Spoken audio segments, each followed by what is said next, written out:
Projeto Mais, o prazer de aprender, surgiu da necessidade de mudanças na educação que possam trazer para a realidade atual a aplicação de conhecimentos científicos. A aprendizagem é um tema apaixonante. O prazer de aprender é fundamental e deve ser cultivado desde cedo, envolvendo a família, escola, profissionais e pessoas que se interessam pelo desenvolvimento infantil. Vivemos um novo milênio e a educação é reconhecida como base para o desenvolvimento social. Permanece o desafio de encontrar caminhos que satisfaçam os ideais educacionais e respondam às dificuldades de um país que convive com altíssimos índices de analfabetismo e com a indesejável exclusão consequente. O Projeto Mais buscou reunir as melhores qualidades das teorias educacionais que influenciaram a educação pós-moderna. Mais é o modo de aprendizagem que integra sistemas e se preocupa com uma questão básica dos problemas de aprendizagem, a alfabetização. A escrita fundamenta-se na necessidade de comunicação, de registro histórico. Foi preciso um sistema de contagem para que as pessoas pudessem negociar seus animais. Então, foram inventados símbolos para que os produtos pudessem ser comercializados. Na escrita primitiva, criaram-se modelos de desenhos que foram padronizados. Junto com a invenção da escrita, também surgiram as regras de alfabetização, para que o leitor pudesse decifrar o que estava escrito. Os romanos assimilaram a cultura grega, inclusive o alfabeto, mas reduziram o nome das letras ao som. Assim, as letras gregas como alfa, beta e assim por diante se transformaram no abecedário como conhecemos. O princípio acrofônico de juntar letras com os sons em sequência nas palavras foi uma excelente ideia que deu origem ao alfabeto grego. A alfabetização enfatiza as relações símbolo-som e se organizou em torno dos métodos fônico, silábico ou global. No processo sintético, o mais antigo, o aluno conhece os sons representados pelas letras e combina esses sons para pronunciar palavras. Começa-se a ensinar por partes ou elementos das palavras, tais como letras, sons ou sílabas, para depois combiná-los em palavras. A ênfase é a correspondência som-símbolos e a estratégia perceptiva é auditiva. No método fônico, o aluno aprende não o nome da letra, mas sua pronúncia na palavra. No processo analítico, a leitura é um ato global e visual. Primeiro é feito o reconhecimento global de palavras, orações ou textos. A análise dos componentes é uma tarefa posterior, também conhecido como método olhar e dizer, e daí a denominação ideovisual. O processo sintético-analítico resulta numa combinação dos dois métodos. Mas afinal, por que a necessidade de refletir sobre a alfabetização? A alfabetização consiste em relacionar os grafemas, que são os desenhos das letras, com os seus sons. E essa codificação obedece a regras que não são espontâneas, não surgem naturalmente, precisam ser ensinadas. Nos países mais adiantados, sem problemas de alfabetização, o método fônico foi adotado com muito êxito. Nos trabalhos de reabilitação, o processo de codificação também ajuda a vencer problemas de leitura e escrita, como acontece na dislexia e nos transtornos de atenção. Mas não se pode esquecer que esta é uma fase riquíssima na formação da criança e seu desenvolvimento tem que ser cuidado de forma integral, sem descuidar dos aspectos cognitivo, social e emocional. E é preciso diferenciar alfabetização e letramento. Analfabetos funcionais são todos aqueles que não conseguem compreender ou redigir um texto determinado. Saber apenas juntar as letras não é suficiente. Pesquisas internacionais apontam o fracasso brasileiro em comparação com outros países em questão da alfabetização. No Brasil, quase 1/3 da população possui baixos níveis de letramento, ou seja, apresenta dificuldade em utilizar a leitura, escrita e matemática na vida diária. Muitas são as causas das dificuldades de aprendizagem. Os problemas podem estar em distúrbios de natureza genética ou adquirida ou resultantes da interação com o meio. As diferenças individuais existem e precisam ser atendidas. Bom, eu estava na sexta série, né? As professoras de português, ciências, a gente lê textos, né? E aí eu tinha que ler o texto, né? Aí eu ficava constrangido, todas as crianças riam, né? E aí a gente era obrigado a rir. Aí eu ficava nervoso, né? Tremia, ficava em enjoo, a vista embaralhava todo. E aí foi difícil, foi complicado. E aí eu acabei saindo da escola, né? Numa época de intensas e rápidas mudanças, caminhos novos precisam ser traçados, voltados para a transformação social necessária à participação de todos na educação. Profissionais multidisciplinares buscam novas formas de ensinar e aprender. A implementação de projetos, né, e programas na área educacional requer dos atores, implementadores, que estão nos diversos setores da sociedade de modo geral, tanto dentro da escola quanto nas instâncias de governo estadual, federal, municipal, requer um empenho, né, e uma compreensão dessas políticas, um entendimento dos objetivos desses programas e desses projetos, para que na prática ela se efetive realmente. Há no Brasil, de modo geral, principalmente nos estados, uma dificuldade muito grande de se implementar programas e mudanças e inovações com essa resistência desses atores que participam. Atores aí, eu digo, são os formuladores das políticas, são as pessoas, os profissionais que participam das instâncias intermediárias de implementação desses programas e também os atores professores que dentro dos seus ambientes, né, dos seus espaços escolares, participam desse processo de implementação.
Na era da informação, o conhecimento torna-se básico para a sobrevivência.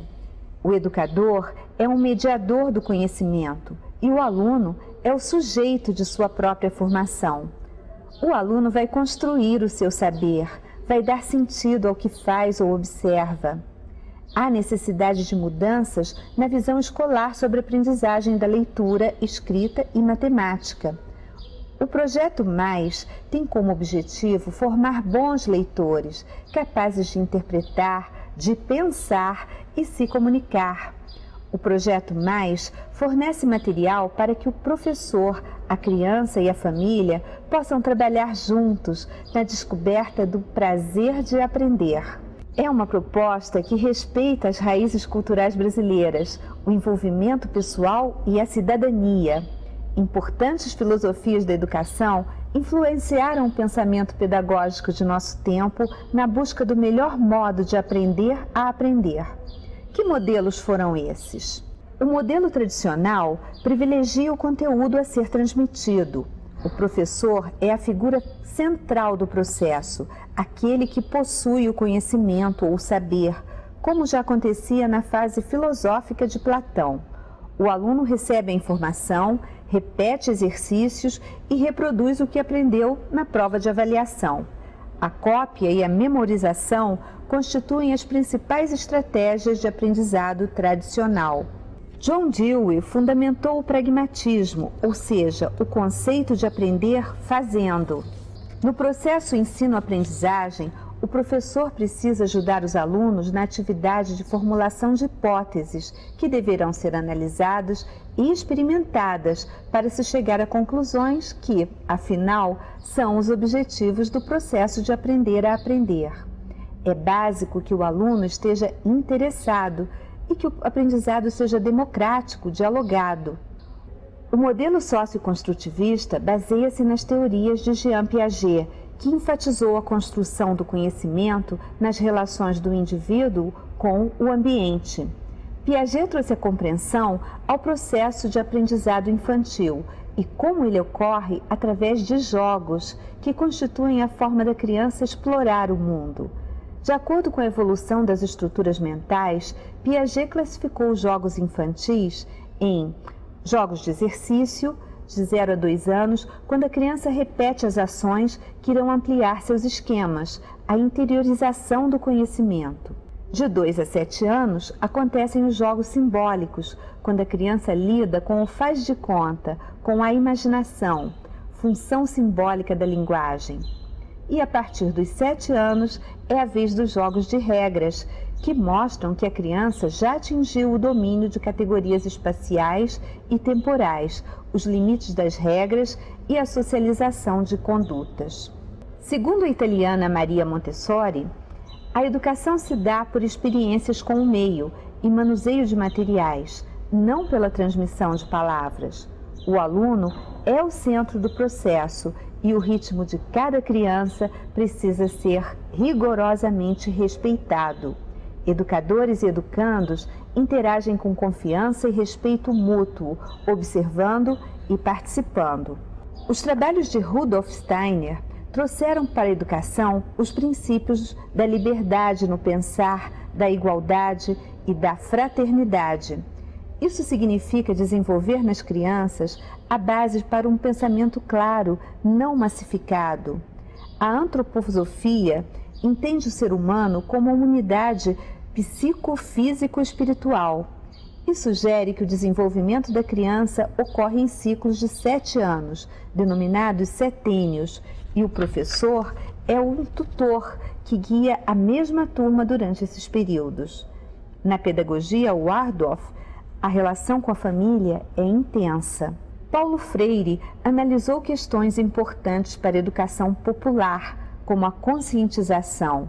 No processo de aprendizagem, o educador tem que participar efetivamente na comunidade dos educandos, adquirindo suas vivências, percebendo seus conflitos, para chegar com eles à problematização de temas geradores e tomar consciência de sua condição político-social e pensar soluções.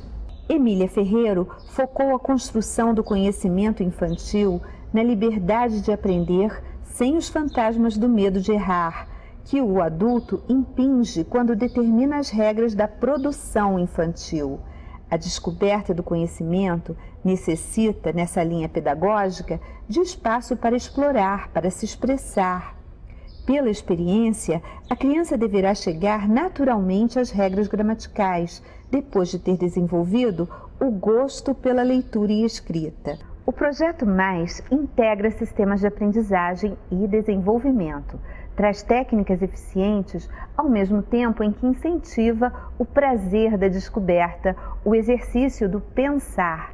Para isso, foi preciso resgatar o poder eterno das histórias infantis, dos jogos e brincadeiras, conciliados com recursos modernos de informática e comunicação, oferecendo material prático e adequado para que as crianças possam desenvolver a autoconfiança e o respeito pelo outro. Esse aqui veio junto com o livro do Theo, é uma atividade bem legal que a gente estava desenvolvendo hoje, onde os alunos eles recortam as gravuras e depois eles montam o cenário do Theo. Aqui tem um.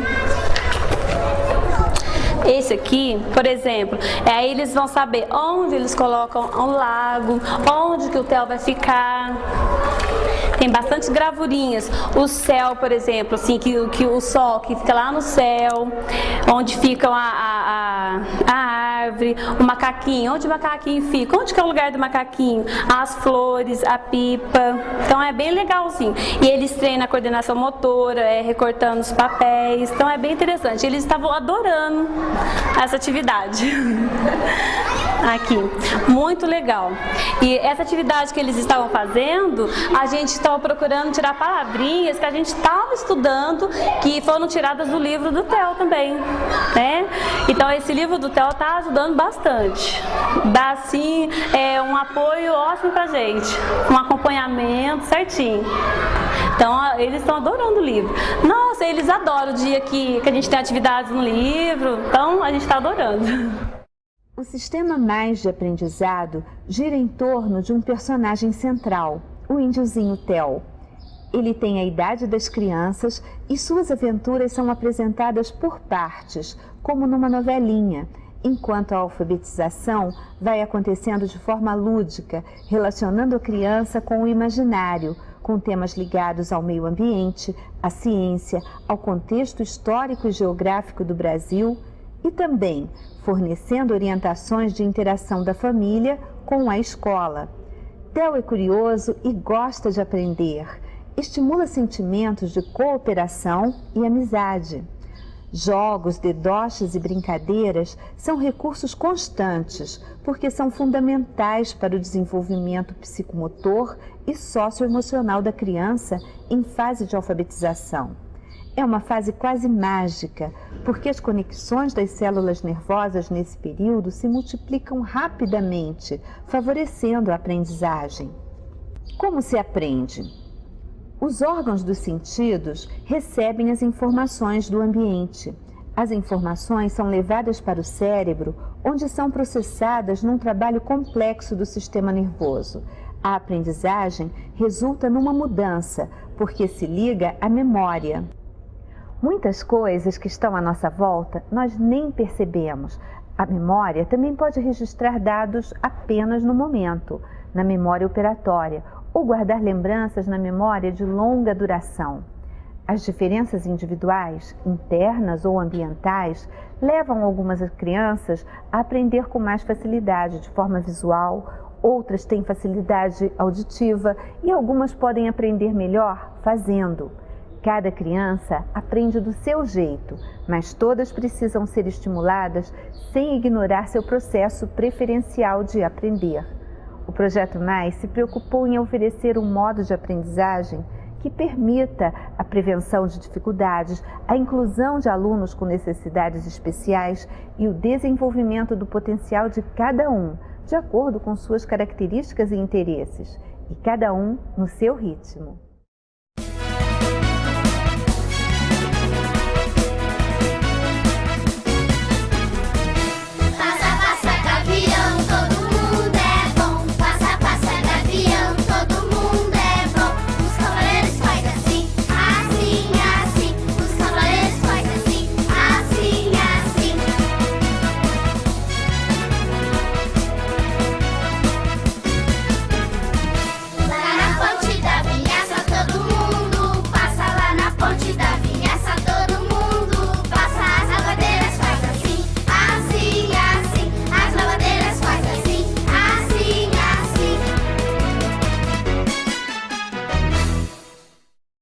O uso da linguagem distingue o comportamento humano dos outros seres vivos. É preciso conhecer o desenvolvimento da linguagem para não forçar a criança antes da hora e, muito menos, deixar perder a fase de oportunidades que caracteriza o desenvolvimento cerebral infantil. Os padrões de aquisição de linguagem são universais, independentes de culturas ou idiomas.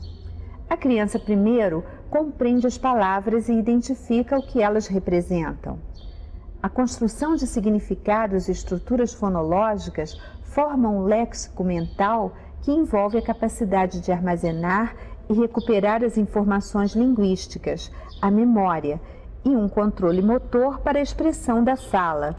Além disso, há o planejamento das ações que se deseja comunicar e que dependem de áreas pré-motoras e motoras do cérebro. Os conhecimentos transmitidos aos alunos devem ser significativos para eles e precisam se relacionar com as suas vivências diárias, como fazer compras no mercado. É importante também que a criança possa descobrir na escrita a possibilidade de se expressar. A escrita também segue um desenvolvimento característico. Na fase grafomotora, a criança faz tentativas de reprodução da escrita. Os rabiscos são interpretados segundo as intenções daquele que escreve. Depois, a criança procura combinar as poucas formas de letras que é capaz de reproduzir, nunca inferior a 3, procurando não repeti-las. Na fase grafosemântica, a criança relaciona o tamanho do objeto com a escrita. Assim, a palavra pai é maior do que a palavra bebezinho.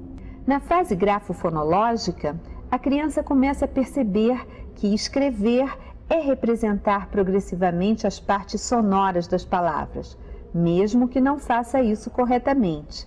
Aprender a escrever corretamente as letras do alfabeto envolve observação, controle e coordenação visomanual, além do conhecimento espaço-temporal.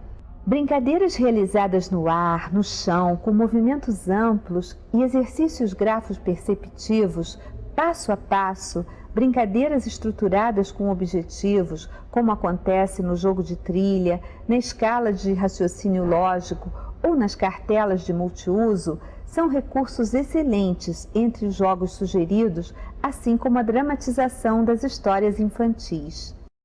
A inclusão representa uma oportunidade de direitos iguais para diferentes pessoas. Para que a inclusão ocorra, o professor precisa dispor de material adequado que possa ser usado pelas diferentes crianças. Para deficientes visuais de baixa visão, o tamanho das letras e das figuras é essencial. Peças maiores no material podem permitir que a criança com visão subnormal brinque com os colegas. O deficiente visual precisa do material em braille ou em relevo. José Gabriel, se você pensar no material dourado, você acha que é sim? É ou não é? Por que você acha que é? Se contar? Mas só porque o amigo contou? Conta de 10 em 10 aí, então, no seu dedo, como se fosse material dourado.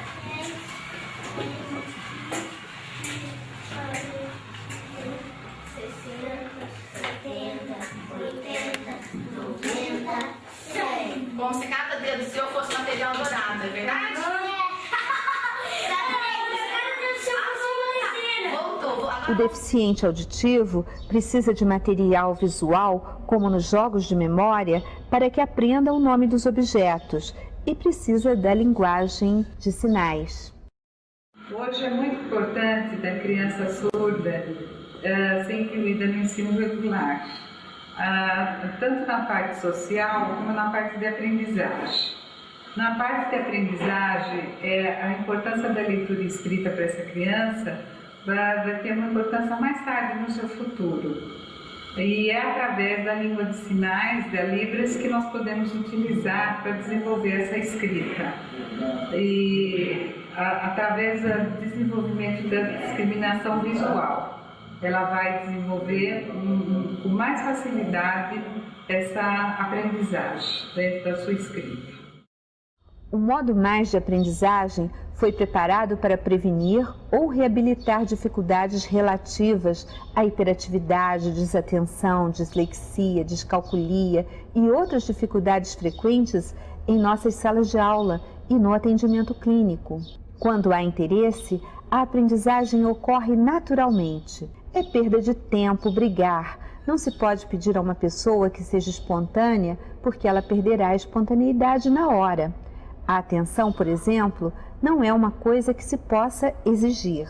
Uma falha constante na atenção pode indicar a existência de um comprometimento que pode necessitar de tratamento adequado, da mesma forma que outros aspectos podem ser avaliados por profissionais especializados que irão orientar o professor e a família, sempre que houver uma dúvida, para prevenir os diversos tipos de problemas que podem ser evitados em diferentes queixas.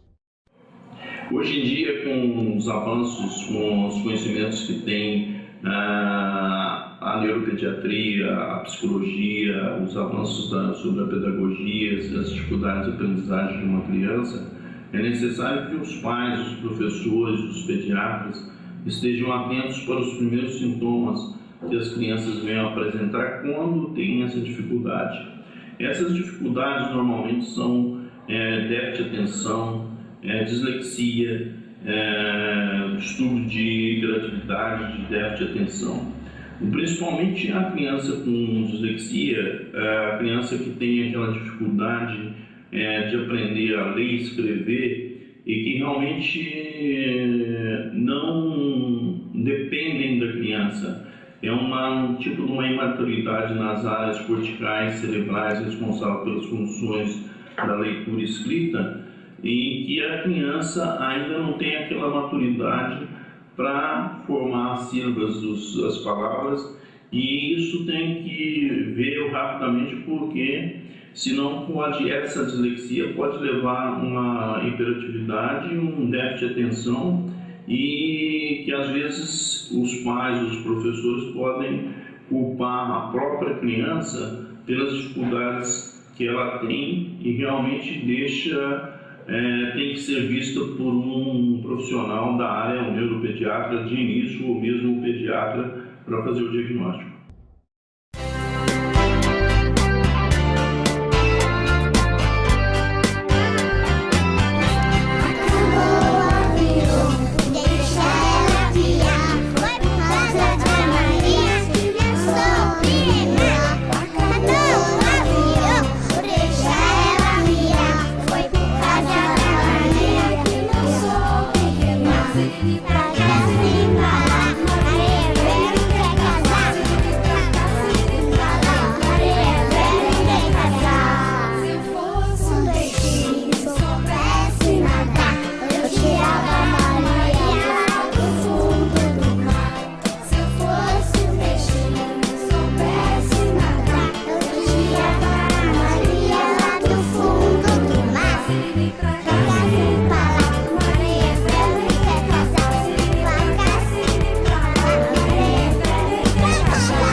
As pesquisas de Gardner trouxeram uma contribuição importante ao conceito de inteligência.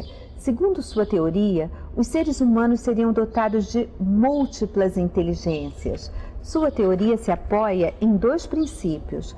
Cada indivíduo possui um conjunto de competências, não apenas uma inteligência geral. A inteligência de um indivíduo pode ser estimulada por pessoas mediadoras, como pais, professores, o meio social, enfim.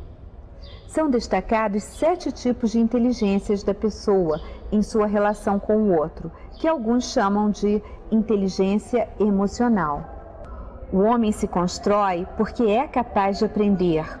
O processo tecnológico conduz a uma nova configuração do conceito de aprendizagem, que inclui as máquinas pensantes e a inteligência artificial. A inteligência artificial é uma revolução na maneira de se encarar a aprendizagem, e as crianças podem, desde cedo, aprender a lidar com o computador a partir de um teclado no início. Conforme aprende as letras, ela descobre a posição da letra no teclado e colore o dedinho utilizado para digitar. Na compreensão da linguagem, o significado das palavras, o planejamento e o raciocínio lógico-matemático dependem do raciocínio espacial e de um contexto. Assim, a história e a cultura de um povo relacionam-se com a arte, que deve ser cultivada em associação ao desenvolvimento cognitivo. Os jogos, histórias e brincadeiras favorecem a inteligência e a afetividade e levam a criança a aprender a trabalhar em equipe. Esta é a proposta do Projeto Mais, que coloca lado a lado crianças com diferentes potenciais e necessidades, todas incluídas pelo prazer de aprender. E olha quem chegou! É o Theo! O que você está fazendo aqui?